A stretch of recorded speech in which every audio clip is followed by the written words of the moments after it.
Hi folks, and welcome back to the channel, and we have another video review unboxing today, and this is the big one, the one you've all been waiting for.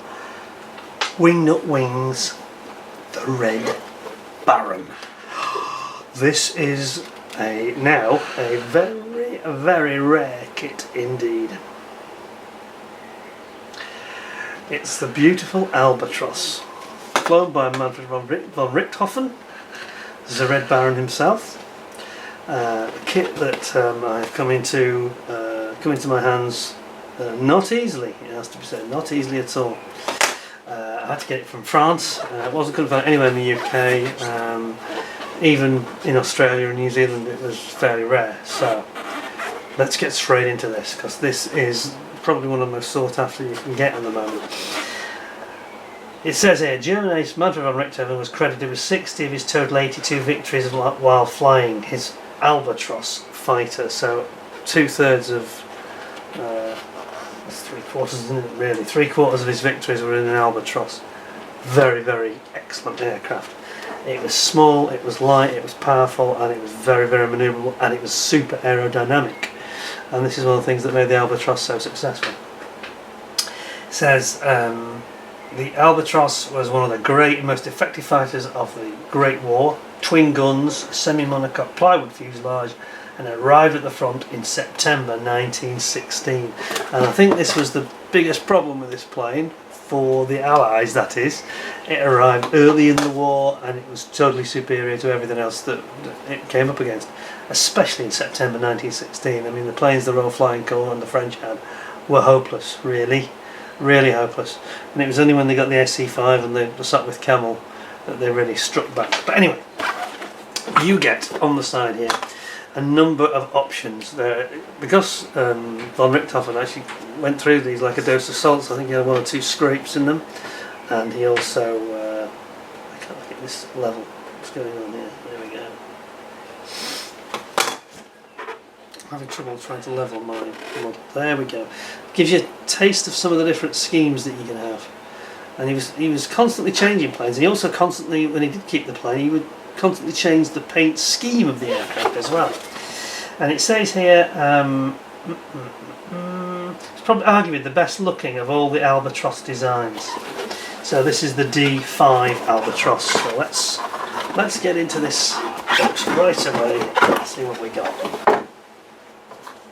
Now then. Okay.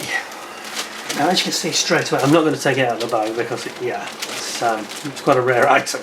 Sorry about that. But you can see straight away it's got this beautiful sort of like almost like a fish style of shape to the aircraft. It's almost like a flying fish.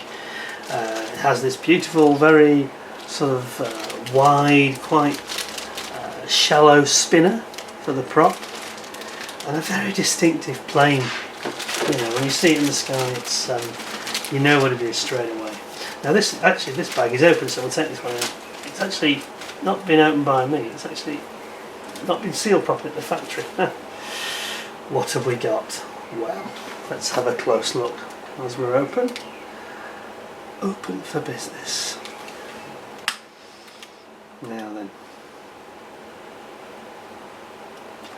see straight away that we've got beautiful shaping. We've got 2 different styles of blade, a very straight blade with a chamfered tip, and then we've got more of a traditional sort of angled prop blade, and you've got your engine, which I think again is a Daimler, you'd say.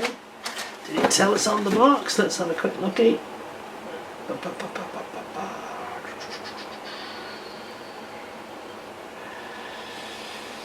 Apparently the lower wing design was the cause of numerous, frequently fatal structural failures. That was on the D3, and this is the D5, which was the purified, refined and sort of perfected version. Now this was the successful one, obviously, because it didn't have its wings fold up in the middle of the of an air battle, which is good. Yeah, so you can see that there's some Amazing detail, the camshaft tops, cam covers here. There's a cam cover, look at that. Very, very nice. It's perfection. Very nice. Flawless as you would expect. Back in there. Just strange, that bag, it just hasn't been crimped properly in the machine. I think it's just missed the process. And we've got the undercarriage pieces here. There we go. Wheels, struts, etc. 2 of those. A bit of clear glass visors. Not much of a canopy, is it? Then the wings. It's a very distinctive wing. It's like a little skinny lower wing and a big, thick, wide upper. So it's like the lower wing is, again, it's part of the aerodynamics which I mentioned earlier. One of the reasons it was very, very effective and fast was it was very slippery, low drag aircraft, especially compared to the other contemporary planes it was up against. I mean, when you look at an SE5, it looks like a kite compared to this aircraft. So, a bit of tailplane there, very nice. Then we have all of the bulkheads, the framework, the exhausts here, and struts supporting the wings. Yeah, this one actually looks like a fairly straightforward build.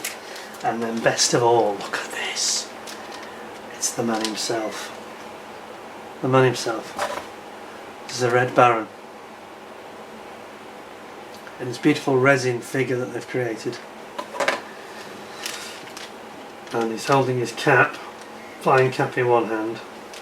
He's got this rather fetching leather and sheepskin jacket on.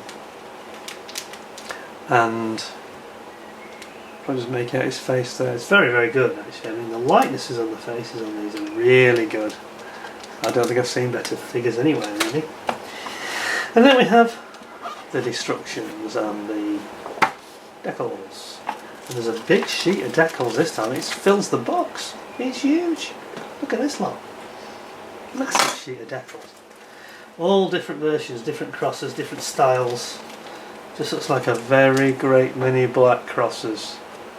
And the Red Baron was so successful, of course, he created a lot of real crosses in the ground, unfortunately. But anyway, let's have a look at what we got. So, beautiful instructions as usual. Manfred von Richthofen, the Red Baron and his flying circus, terrorised the skies over the trenches throughout the war until his demise in, was it August 1917, was it? Yeah. A lot of controversy about the Red Baron getting shot down. They can never quite decide whether it was Brown, the pilot Brown, or whether it was these I think those Australian gunners on the ground. I think the word is these days that they reckon that it's the Australian gunners that got him, the machine gun, ground machine gun that was near Corby, I think it was. It's on a bend in the Somme River. I've actually been there. It's near an old brickworks. There's a big chimney. It's a landmark, you can't miss it. Anyway, I'm digressing. So, what have we got here? We've got this, it looks like a later aircraft, this. It just seems quite advanced sort of design. You've got this sort of monocoque style to it. So you build it in that way, instead of it being like a lot of framework and canvas built around, it's like a monocoque that the actual cockpit sits within. Very advanced looking. And then you've got all your fuel tanks, slightly worryingly close to the pilot, I'd say, but then they always were. And interior painting guide, that's very good. It shows the colours of everything. Gosh. And then the Daimler Mercedes 160 horsepower engine. Now you see, that's a less powerful engine than we saw in the Fokker D7, for example. But it didn't need all that much power because it was so slippery and light and small. It was good power to weight ratio. Beautiful detail, shows the float bowl assembly for the petrol system, fuel system, intake manifold, flywheel. It's all there, so much detail. Look at the way it sits in these like a series of formers. Again, very much focused on the aerodynamics. This much later design style, isn't it? It's almost like racing car style. And then we have got the Spandau machine guns. Again, they come with some photo etch to increase the accuracy of the way they look. And this plane has got this very kind of low-key, very rounded style of rudder and tailplane and vertical stabiliser. And here we go, the skinny little wing underneath, and then the big meaty wing on the top. Radiator goes on right. The radiator goes right on top of the wing. Very vulnerable up there, isn't it? It's yeah, maybe that was not the best choice of location, but again, done for packaging and aerodynamics, trying to keep the cowl area very, very slim. It's a bit like the Spitfire, similar principle to that, trying to hone it into the bodywork, you know. And there is the undercarriage. And then we've got the spinner and the propeller assembly. Always look good in Albatros, don't they? It always looks like a very rapid, sporty, you know, jousty sort of aircraft. Here we go, rigging time. Fun time. And here we have the man himself, the Red Baron. Manfred von Richthofen figure. Beautifully represented here. Look at that. Absolutely superb. Plus some photos of the man himself. He was no fanatic. He was considered to be a very, very honourable and decent guy. You know, for someone that killed people for a living. I mean, it's relative, isn't it?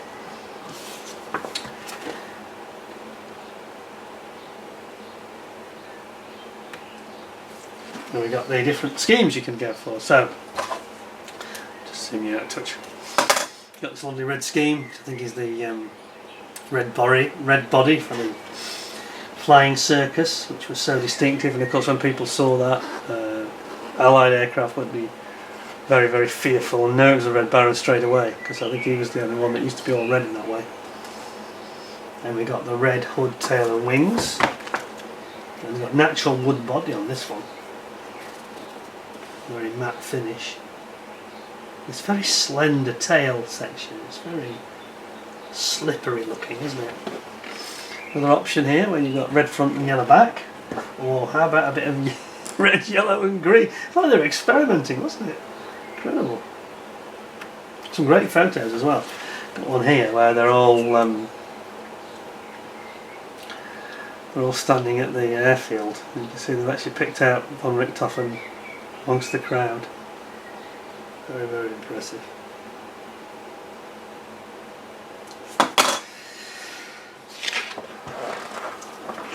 Another red Petit Rouge where it's got camouflage on top of the wings, white beneath the wings, and then it's just a red fuselage. And then it also shows you as a bonus feature here the markings for von Richthofen in his Fokker Triplane. That's a nice thing that they've added for interest. So, yeah, sadly, Wingnut Wings were, of course, about to release the Fokker Triplane, DR1, and we don't know if that's going to happen now, sadly. I hope I'm being pessimistic. I hope it does happen, and I pray the Lancaster happens as well, because that was just going to be absolutely phenomenal. And then it finishes off with a couple of shots of the planes, and it says he was shot down on the 6th of July, that was it, 6th of July 1917, and he was flying what looks like just the old red aircraft at the time. Huh. Yeah. And then tribute at the back. Sorry, I'm just reading away here. Tribute at the back to the guys at Wingnut Wings, these geniuses that have created this wonderful model. So there we go. It's quite a thing. It's a real collector's item, and you could argue that it's now quite a rare thing. I think that you're not going to be able to get your hands on this, not easily anyway. I won't tell you how much I paid for this, but it was, yeah, a lot. It was way over list price, okay. And it wasn't from the UK. I had to get it from Europe. But in fairness, the guy who sent it to me did a beautiful job of packaging it. It arrived so well packaged. You know, it was almost bomb-proof. He did it so well. So kudos to him. If he's watching, thank you. Appreciate it. Well, there we go. So we have the Red Baron's Red Albatros, the plane in which he was shot down. Ultimately, finally, I think he. At the end of the day, I think he's just run out ultimately, and I think a lot of these guys just. I mean, it was still a year, 18 months before the end of the war, nearly, when he was shot down. So he probably used all his luck up long before. But anyway, an absolutely stunning kit, stellar piece of model making in there. Hope you enjoyed the video. Please keep subscribing. Please tick the bell for notifications for more videos when I upload them, and there'll be plenty more coming soon. And in the meantime, stay safe, look after yourselves, and thanks for watching. Take care for now.